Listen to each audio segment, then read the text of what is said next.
Bonjour, bienvenue dans ce tutoriel. Nous allons réaliser ensemble une carte de profil. Donc l'idée c'est d'avoir ce que nous avons sur la partie de droite, à savoir une carte sur fond blanc avec des bords arrondis, une photo suivie d'un nom de poste, et ensuite un bouton pour en savoir plus avec un petit effet au survol sur l'ombre qui est derrière.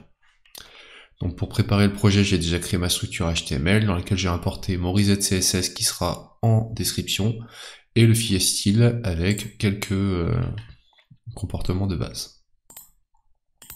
Donc je vais commencer par le HTML et je vais commencer par créer mon wrapper pour centrer l'ensemble de mon contenu dans une zone. Je vais ensuite créer une div avec la classe card dans laquelle je vais venir mettre les différents éléments que je souhaite mettre en page.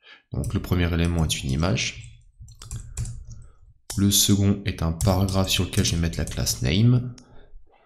Ensuite, je vais avoir un autre paragraphe avec la classe position.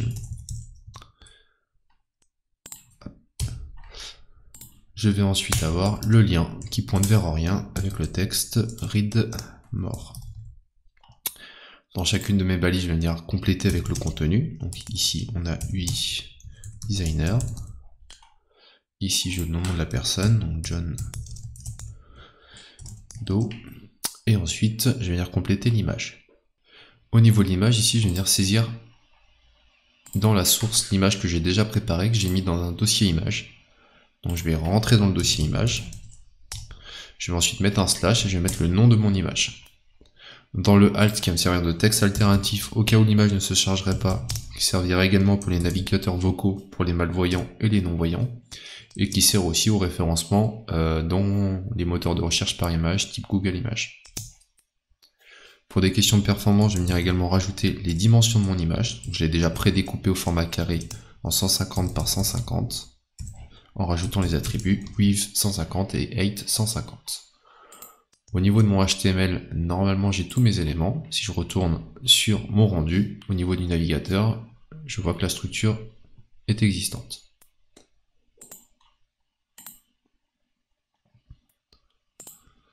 Si je retourne au niveau du navigateur, je peux voir ce que je viens d'intégrer dans mon HTML. Je vais passer maintenant à la partie style. Et la première chose sur laquelle je vais travailler, ça va être le wrapper, donc qui est une classe. Et je vais donc limiter mon wrapper avec une taille maximale en largeur de 1000 pixels. Je vais ensuite rajouter un margin 0 en haut et en bas et en automatique à droite et à gauche. Et je vais venir lui dire de se fixer à une largeur de 100%. Si jamais on va en dessous des 1000 pixels. Une fois que j'ai fait ça, je vais venir m'intéresser à ma carte. Donc ma carte, j'aimerais bien la cibler en travaillant avec la classe .card. Et j'aimerais bien donc lui rajouter un background color blanc. Donc là, je me rends compte que ma carte, elle est un petit peu collée au haut de l'écran. Donc je vais venir rajouter un margin top de 50 pixels sur mon wrapper et un margin bottom également. Donc je vais rajouter mon background color. Je vais dire que tout ce qui est à l'intérieur, je veux le centrer. J'aimerais bien décaler à l'intérieur de ma boîte les différents éléments. Donc pour décaler à l'intérieur d'une boîte, j'ai utilisé le padding. Et je viens rajouter un padding top de 30 pixels, un padding bottom de 30 pixels, un padding left de 20 pixels et un padding right de 20 pixels. Comme ça, j'ai bien l'espace tout autour. Si je veux pas m'embêter à écrire ces 4 lignes, je peux écrire les valeurs directement sur padding en respectant l'ordre des aiguilles d'une montre. Donc la première valeur en haut, la seconde à droite, la troisième en bas et la quatrième à gauche. Ou si je mets uniquement deux valeurs, la première valeur sera appliquée en haut et en bas, donc en l'occurrence ici 30 pixels, et la seconde valeur sera appliquée à gauche et à droite, donc ici 20 pixels. Donc ça me permet d'économiser un petit peu les lignes et d'être un peu plus efficace lorsque je saisis mon code.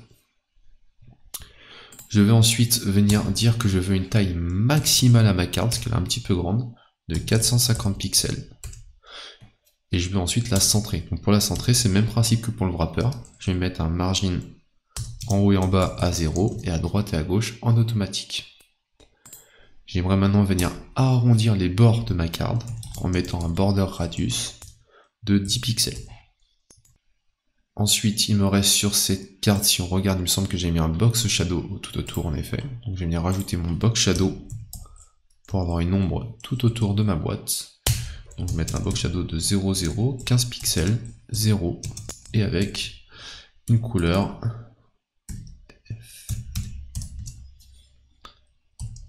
Comme ça, j'ai mon box shadow. Je pense qu'au niveau de la carte, on est pas mal. On pourra rentrer à l'intérieur pour aller travailler sur l'image. Et donc mon image, je veux l'arrondir, comme c'est un format carré. Je la cible avec point card image, et comme l'image est un format carré, je vais lui rajouter un border radius de 50%. Ça me permettra d'avoir un cercle parfait.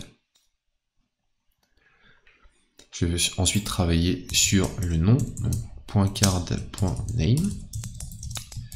Et sur le nom, je vais venir rajouter un margin top de 20 pixels pour décaler John Doe de mon image. Je vais lui changer sa couleur. 71. Hop. Je vais également lui rajouter un line8 de 1.35 EM, un font size de 20 pixels et je vais le mettre en gras. Je vais ensuite m'occuper de son nom de poste, donc .card.position, et je vais rajouter un line8 de 1.35 EM, une couleur en gris clair, et je vais lui rajouter un margin top de 5 pixels pour le décaler légèrement de John Doe. Et je vais lui rajouter un margin bottom de 30 pixels pour le décaler un peu plus du bouton qui le suit. Je vais venir m'occuper de l'élément qui me reste, à savoir le bouton. Donc je vais le cibler card A. Je vais venir ensuite lui appliquer un arrière-plan de couleur, donc avec un background color. Je mets ce bleu là, je vais venir passer le texte en blanc. Pour éviter que l'arrière-plan de couleur soit collé au texte, je vais venir rajouter un padding. Donc je vais mettre un padding de 10 pixels en haut et en bas, et un padding de 45 pixels à gauche et à droite. Je vais également arrondir ces angles avec un border radius de 10 pixels. Je vais rajouter un line8 de 1.35 EM. Et je vais le rajouter ensuite l'ombre portée au survol. Donc pour ajouter cette ombre portée au survol, donc ce box shadow, je vais rajouter un point card à 2.over pour cibler l'élément survolé. Et également, je vais ajouter le même comportement grâce à la virgule lorsque l'élément va être enfoncé. Donc avec le 2 points focus.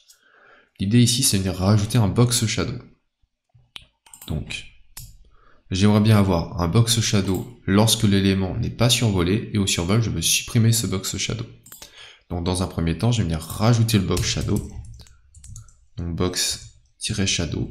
Et moi, j'ai choisi comme box shadow 0, 0, 10 pixels. 0 et le code couleur 7B98FF. Donc là, j'ai bien mon box shadow et j'aimerais ensuite, comme vous pouvez le voir ici, au survol, venir le retirer. Donc pour le retirer au survol, box shadow 2 points none. Si je fais ça au survol, on voit bien que je perds mon box shadow. Petit problème, c'est que je trouve pas ça très esthétique le fait que ça coupe d'un coup. J'aimerais bien lui rajouter une transition. Donc j'ai rajouté une transition sur le card A. Je vais dire que cette transition elle va durer 3 millisecondes. Elle va utiliser la courbe is et elle va travailler sur le box, enfin sur la propriété box shadow. De cette manière, au survol, on voit que l'élément est il y a un petit fondu qui se fait, c'est un petit peu plus esthétique. Je constate également que sur moi, il aurait été bien de rajouter un display line block pour que les paddings soient mieux compris. Et là, cette fois-ci, j'ai bien exactement ce que je souhaite au niveau de ma carte de profil.